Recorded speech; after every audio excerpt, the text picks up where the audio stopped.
It has been a really long time since a lore stream made me cry. And it's always Tommy. It's been an eventful last 2 weeks for the Dream SMP, and I think I'm ready to come back. For those of you who don't know, I took a quick break from the series. I was getting kind of tired, I needed to keep up with my schoolwork, and I feel like I wasn't putting as much effort into the videos as I wanted to be. But we're back! And I got another piece of fan art a couple of weeks ago. I didn't get to show it in the last video, but thank you, Sapphire Blue from the Discord. I love it so much. Speaking of art, I love using Dream SMP fan art in my videos. So if you post your art on Twitter under the hashtag VVButArt and tag me at VVButNot, it might appear in a future video. Oh yeah, and I've been getting a lot of comments saying that I sound a lot like Drista, so in honor of that, I've decided to create a new bleep sound effect. So for example, if I say or yeah. But with that being said, welcome to the revamped Keeping Up with the Dream SMP. I'm your host V, and let's get started. April 18th. Bad Boy Halo visits the egg room, which has been redecorated in preparation for the upcoming red banquet. He finds Skeppy standing on the egg. Now, if you can't tell by his bright red skin, Skeppy has been heavily influenced by the egg. It's gotten to the point where all he wants to do is spend time with the egg, even over his own best friend, Bad. Skeppy pretty much implies that they aren't friends anymore, and Bad accidentally pushes him into lava. This leaves Skeppy with 2 canon lives left. Bad passes out and wakes up on some kind of island, where Skeppy asks him to respond to him, but he doesn't. It's a little bit confusing, but I'm sure that there'll be more context in the future. April 22nd. Tommy mentions to Tubbo that he needs to learn how to make TNT cannons to get past mining fatigue. I wonder what that could mean. Tommy also tells Ghostbur to stay away from L'Manberg, and tells him that Dream is the reason that he died. And then Tubbo reminisces over some server history with Tommy and Rambo. April 23rd. Puffy meets with Hannah, Sam, and Foolish to create a plan in case something goes wrong at the Red Banquet. They hide armor and tools for themselves in the banquet hall, as well as set up a TNT trap for the egg. Basically, the 4 of them are wary of the egg, for good reason, of course. Now, we as the viewer know that the TNT trap isn't going to work because Quackity already tried that. And then we have Rambu's first Enderwalk Saga stream. It's titled Chapter 1, The Lessons. It starts in Michael's room, with Rambu holding an axe as he inches towards him. He then puts the axe away and happily greets his son. He meets with Foolish, who shows him around some of the mansion rooms. And as they walk, Foolish thanks him for some kind of deal. Rambu doesn't recall any kind of deal, but pretends to understand. Now, the deal that Foolish is probably talking about is the Shulker Box agreement. Basically, Rambu agreed to lend out a Shulker Box to Foolish for a long time, as long as he doesn't give up on building the mansion, and owes Rambu a war favor, whatever that is. After Rambu's short confusion, he experiences a vision. Lesson 14. If you have the opportunity to gain a favor, take it. He leaves Foolish's tour early, promising to talk later. As he walks alone, he monologues about actually remembering something, these lessons. It has nothing to do with the experiments I've done, he says. As he walks past the unfinished Bee and Boo, another vision. Lesson 27. Do not reminisce on what you have lost, for it will weigh you down. He talks about telling people about something he's done, certain that they'll hate him for it. Lesson 53. Never fully trust anyone. He brings up the experiments again, saying that he didn't expect this to be one of the side effects. Lesson 67. Leave no evidence of what you've helped with. As he begins to choke up, we see one last vision. Lesson 94. Do not let them know what you've done. This time, this vision turns into the pages of a book. In particular, the 4th memory book. He makes his way to the prison, pleading with Sam to let him in. Obviously, Sam refuses because of their prior agreement to never let Rambu into the prison again. Rambu reveals that he doesn't want to go in to visit. He wants to be imprisoned. Sam stands his ground and eventually Rambu leaves, talking about how he's opened up Pandora's box. He goes to his old house in the north, saying that the only person that can give him answers is himself. He splashes water onto himself, triggering the Enderwalk state. The see you soon screen that was shown in a teaser video is shown again, and the stream ends. Now let's talk about all of this a little bit. The 4th memory book is now known to contain these lessons of sorts. And since this book belongs to Enderwalk Rambu, learning the context behind these lessons could give some insight into what he's been doing. For example, the first lesson could be correlated to the Shulker Box agreement. Because of it, Foolish now owes Rambu a favor. Welcome to the Greek history segment. Now, Rambo said that he opened up Pandora's box. Now, Pandora's box is an idiom that refers to something that someone expects to be good, but is actually very bad. Sorry, that was a really explanation.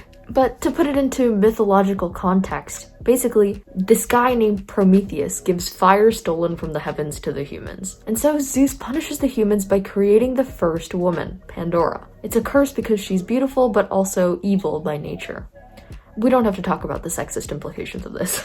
And so Pandora is sent to Earth with a jar full of plagues and releases them. By willingly trying to interfere with the Enderwalk and trying to conduct his experiments, Rambo is tempting divine karma. This karma comes back to him, and it appears that it's only going to get worse, affecting the entire server, just as the plagues from Pandora's box affect all of humanity. April 24th. George goes to hang out with Dream, who's escaped prison. They go and hang out around the server, and George shows him around Kanoko Kingdom and some other areas. And then George wakes up, and it was all just a dream. Get it? Dream? Cause it was a dream, and he was in the dream. Let's talk about the Red Banquet. April 25th. A lot of people show up to the Red Banquet. To list them all: Aunt Frost, Bad, Hannah, Puffy, Foolish, Ponk, Nikki, H-Bomb, Fundy, Errett, Sam, and George. They all look gorgeous. And, would you look at that? A surprise attendee. None of the attendees are allowed to bring armor or weapons, except for the secret weapons that have been hidden, obviously, and the banquet begins. They gather around the dance floor and chat over some drinks before the feast. Some red soup made by Ponk. A few people give toasts, but just as they are about to dig in, walls of lava cascade to trap them in. Puffy reaches for her hidden gear, but as it turns out, Hannah ratted them out. Sam tries to set off the TNT trap, but that doesn't work either. Just as Errett is about to be sacrificed to the egg, Foolish tries to use his powers. However, something about the room renders them useless. Now that he's caught Bad's attention, though, it was decided that Foolish should be sacrificed. And so he is. Puffy cries out with only the pain that a mother can feel for her son. Then Big Q shows up, and he's not alone.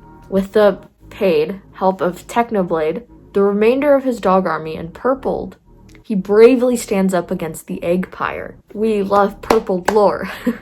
Now before they can retreat, Puffy kills Aunt Frost, once her best friend, now the man who killed her son, and they all manage to escape to the surface. Bad reflects to himself on an island, thinking about the egg's promises and wondering how things had gone so wrong. And Puffy regrets killing Aunt, wondering what kind of person she was becoming. April 26th. Foolish wakes up in his temple, wondering how it was possible that he died. He's an immortal being, so he's never experienced anything like this before. He hears the egg speak in his head, but it's not backwards like it usually is. It claims to be more ancient than Foolish is, and the two have a back and forth for a little bit. The egg tries to get Foolish to join it, but he retaliates by going to the Church of Prime and rinsing himself in the holy water. The egg stops speaking for now, and Foolish returns to the temple, upset. Then we have Puffy's mother-to-monster stream. She talks about her frustration on the server. No matter how hard she tries to see the good, chaos always prevails. Everyone has a dark side, including her. The server has changed her, corrupted her morals to the point of taking someone's life.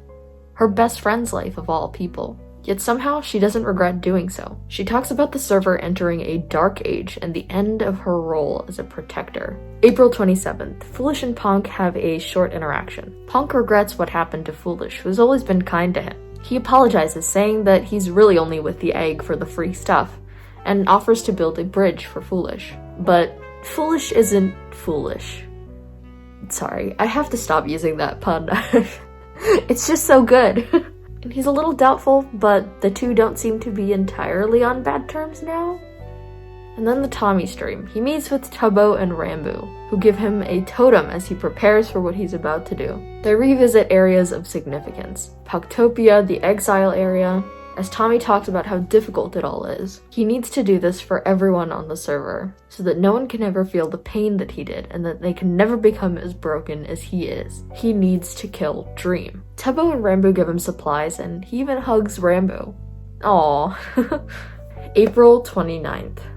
Tommy's plan is fully revealed. By using Ghostbur as a front, he is to sneak in, invisible, into the prison and behead Dream with the axe of peace. Ghostbur makes him promise that Wilbur won't come back. They enter the prison and they make it all the way to the Dream's cell. Then, just as Sam is about to raise the netherite barrier, Tommy pulls out the axe a little too early and they get caught. Sam forces Tommy to come back across the lava, both of them yelling at each other until they realize that they had left Ghostbur behind. As Ghostbur begins to panic, Tommy tries to calm him down, but they both know what's about to happen. Dream uses the revive book and...